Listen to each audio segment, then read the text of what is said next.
Katatapos lamang ng isang road rage o away kalsada dito sa Montero Street, corner Magdarila Street, Barangay 3 o 4 sa bayan ng Maria Aurora sa Aurora Province, kung saan ang tricycle na blue ay nakita nating hinahabol ng isang lalaking nakamotorsiklo, walang helmet o sombrero at GB toolbox. Galit na galit at nang huminto ang hinahabol nitong tricycle na blue, ito'y agad kinompronta at hinamon ang driver ng tricycle at sakay nito sa likod. Pagkatapos dumampot ito ng malaking tipak na bato o semento at iniamba sa driver ng tricycle. Pagkatapos ay ibinato na niya ito sa driver ng tricycle. Ang inihagis na bato ay muntik pa ring makatama ng isang bata na nasa likod lamang ng binatong tricycle.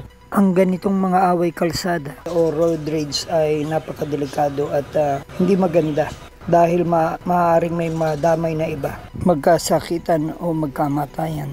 Ang driver at ang kasama nitong sa likod ng tricycle ay, lalo na ang driver na tinamaan, ay hindi naman agad gumanti at hindi rin bumaba ng tricycle. Maaaring nagkagit-gitan sila bago sila maghabulan at magpangabot. May nabanggit o nasabing hindi maganda itong mga nasa tricycle kung kaya't nagalit itong naka-single motorcycle at hinabol niya at kanyang binato. Kaya't kung minsan, kahit tayo ay nasa tama, mas mabuting wag na tayong umimik kung merong nag-overtake sa atin o merong biglang nagkamali na driver sa ating harapan. Matuto na tayong magbigay, umunawa o magpasensya. Lalo na kung ang makakabangga natin ay hindi natin kilala. Paano kung ito ay may baril o sa ibang lugar at mayroong kim-kim na mga galit at hindi marunong mag-handle ng kanyang sarili o ng kanyang galit. Sa bilis ng pangyayari ay hindi na natin nakuna ng video ang mga naunang naikwentong naganap.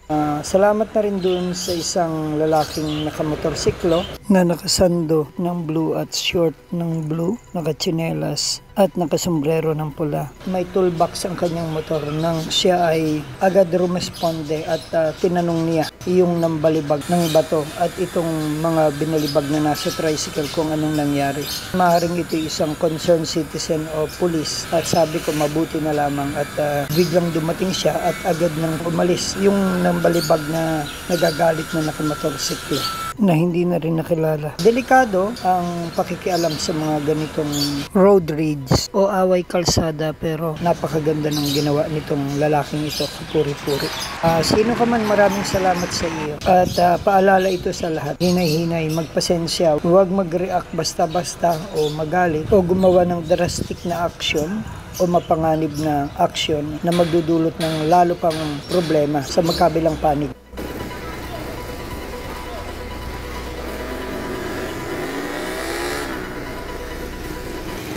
Para sa NSK News ng NSK TV Channel, Narciso Co reporting.